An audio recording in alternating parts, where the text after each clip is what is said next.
this will save lives of our employees, and perhaps most importantly, saving lives of our children. Big changes to Washington's COVID vaccine requirements announced today, and a new statewide mask mandate regardless of vaccination status.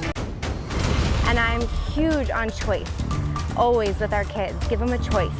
Parents across Washington protesting masks in the classroom on the same day those new guidelines are announced. I'm sure there's going to be a lot of coaching shuffle that's happening. The new requirements impact coaches all the way up to the college level. How this impacts WSU's head coach Nick Rolovich, who has been open about his decision to remain unvaccinated.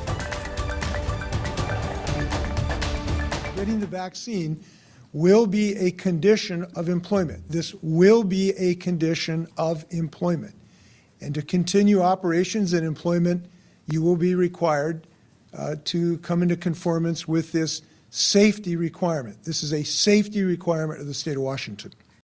Tonight, Governor Jay Inslee announcing a statewide vaccination mandate for all K-12 school employees. This comes as cases of the Delta variant are sweeping the nation and the state, creating a surge in hospitalizations from the unvaccinated. Good evening and thank you for joining us for KREM 2 News at 5 tonight. I'm Mark Hanrahan. And I'm Whitney Ward. Thank you for being here. We want to get right to what we know so far. So number one, Washington educators in K through 12th grade will be required as conditions of employment to be fully vaccinated by October 18th. Number two, those working in higher education as well as childcare, preschool and early learning, they will also be required to be fully vaccinated and also by October 18th. And number three, effective this coming Monday, August 23rd, there will be a statewide indoor mask mandate. Our Ian Smay joining us live in the studio tonight to break down the impacts of Governor Jay Inslee's announcement today. Ian? Mark, Whitney, the two big takeaways from Governor Jay Inslee's announcement are the return of the indoor mask mandate starting next Monday and a vaccine mandate for almost all K-12 and higher education employees. Now let's start with that mask mandate that is going back into effect. Like I said, that will go back into effect on Monday. It will apply to everyone regardless of their vaccination status, and this mask mandate applies to almost all spaces, but there are a few exceptions. Those include offices without normal public access, places where people don't work where people work alone rather and don't interact with the public, and small private gatherings among fully vaccinated people. The Department of Health is also recommending masks for people in crowded outdoor areas, and this mandate comes as the state is seeing a huge spike in COVID-19 cases and hospitalizations. This week, our state broke its previous record for COVID hospitalizations set in December. The rate is, as I said, spectacularly almost vertical in our charts. We're witnessing exponential growth. I've not used that term in some months, but regrettably, that is now the situation that we are in. Spokane Regional Health District had also said that we saw a record number of COVID hospitalizations at one point this week. But now let's move on to the vaccine mandate for educational employees.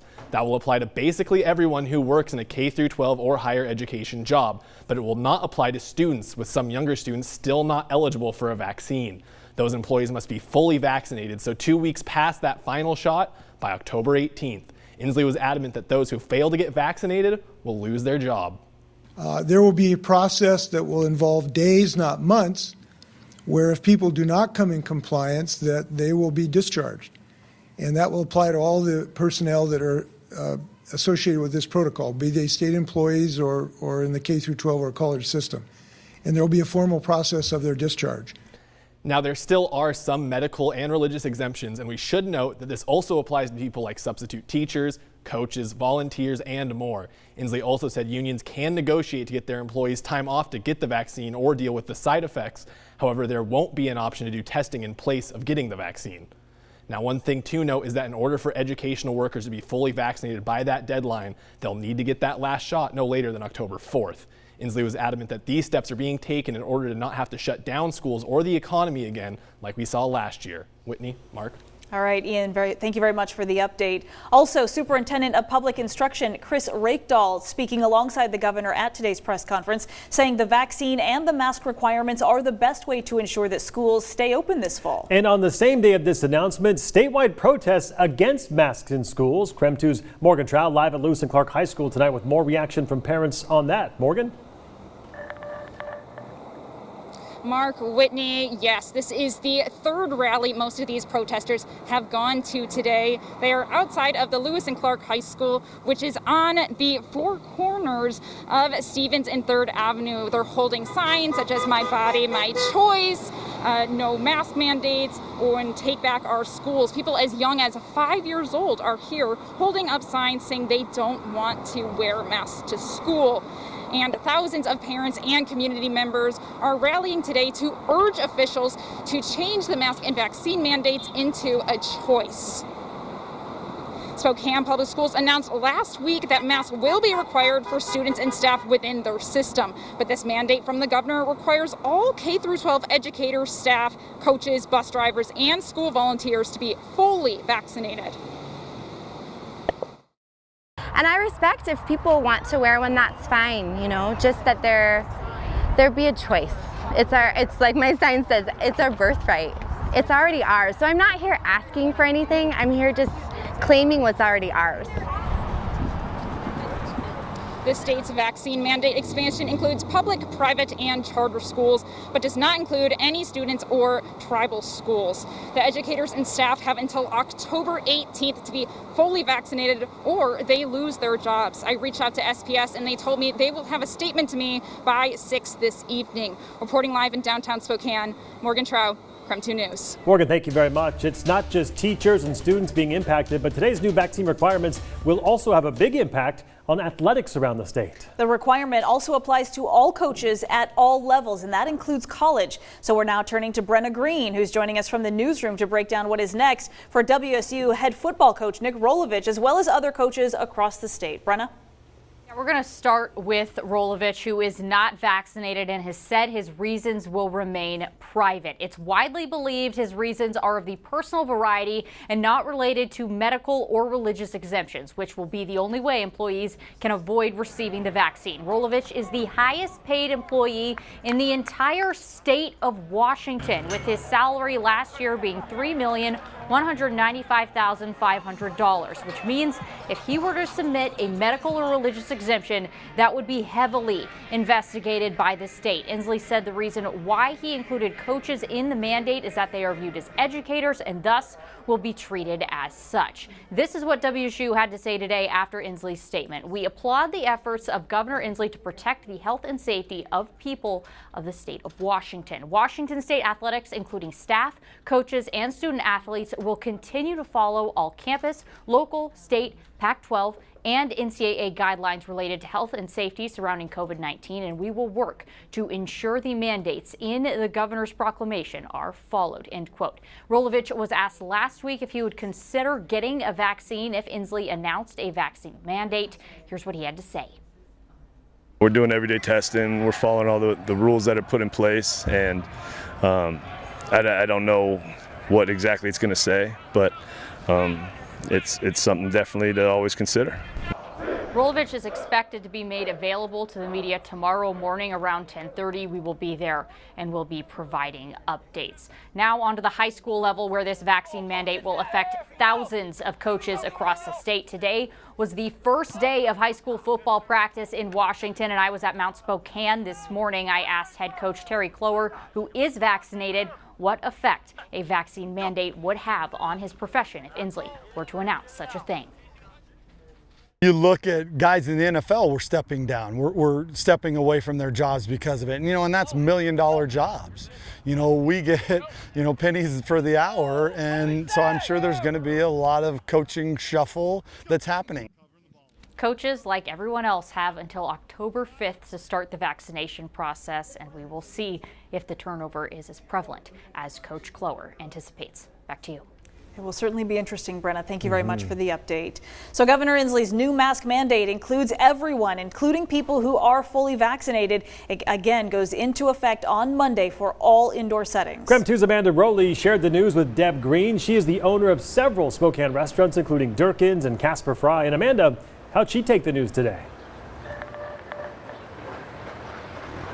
Well, without hesitation, Deb Green told me she supports the governor's decision to bring back the indoor mask mandate. Now, this mandate goes into effect on Monday, as we've reported, but this is just a few days into Restaurant Week, which starts tomorrow. Now, Deb told me she was already considering masking her staff for Restaurant Week. She says it doesn't hurt to have extra protection with more people coming into her restaurants. Now, Green just wants to get on the other side of this, and she believes most other Spokane restaurant owners feel the same way. It's unfortunate that we would have to take this step backwards, but if we would be required to go backwards in terms of, say, fewer guests, like 50% capacity or something like that, that would be far more detrimental to our business than just going with masks.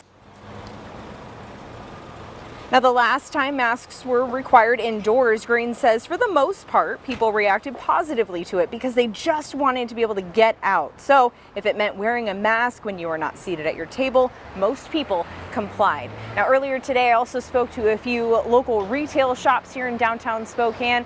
They weren't surprised by this mandate, but they said most of them told me they do support this decision because they're happy to do whatever it takes just to keep the community safe. Reporting in downtown Spokane tonight, Amanda Rowley, KREM 2 News. All right, Amanda, thank you very much. And also today, President Joe Biden announcing another requirement that nursing home staff must also now be fully vaccinated for those facilities to continue receiving federal funding and to participate in Medicare and Medicaid. The new mandate will take effect as soon as next month. The Biden administration hasn't said exactly the date yet, but that hundreds of thousands of nursing home workers are not yet vaccinated. In fact, about 80 million Americans right now are eligible for the vaccine but haven't yet gotten the shot. It only makes sense to require a vaccine that stops the spread of COVID-19. And it's time for others to step up. Now, earlier today, federal health officials said fully vaccinated adults may also need booster shots to fight the rapidly spreading Delta variant. That push could also begin as soon as next month for seniors and for healthcare workers. Spokane's interim health officer, Dr. Frank Velasquez, spoke about reports of COVID-19 testing delays today. This comes as COVID-19 cases are surging and many travel destinations require a negative COVID-19 test for entry. Velasquez said there currently is not a plan for another mass testing site like the ones that we saw during the winter surge. He also says there is testing widely available through local healthcare providers. And when it comes to any difficulties finding tests or delays in getting results, Velasquez says it comes down to staffing and strain on the system on a very large scale. And although we're not seeing significant supply issues, the supply chain does get a little bit stressed with the higher demand because we're not the only ones that are requiring more testing. Is a global issue, but is a national issue right now. Dr. Velasquez said people wanting a COVID-19 test can go to the Spokane Regional Health District's website to find a testing site. Coming up on KREM 2 News at 6 tonight, we'll have more from Velasquez on if large events like concerts and Hoop Fest may have to be canceled as COVID-19 cases continue to spike. Now, the health district once again revealing some startling new data here locally. They've reported just today 347 new coronavirus cases, which is the second highest number of new cases just this month. And it also may be even more startling to know 165 people are currently hospitalized just in Spokane County because of COVID-19. Governor Inslee said today 95% of people hospitalized in Washington with COVID are not vaccinated. 2 new deaths from the virus were also reported today. All right, coming up on KREM 2 News tonight, today's announcement on vaccinations and masks has a big impact on Washington schools. After the break, we'll hear from the president of the Meade Education Association. And a little later, the search is on for a suspect in a Spirit Lake murder. We've got details on his connection to the victim straight ahead.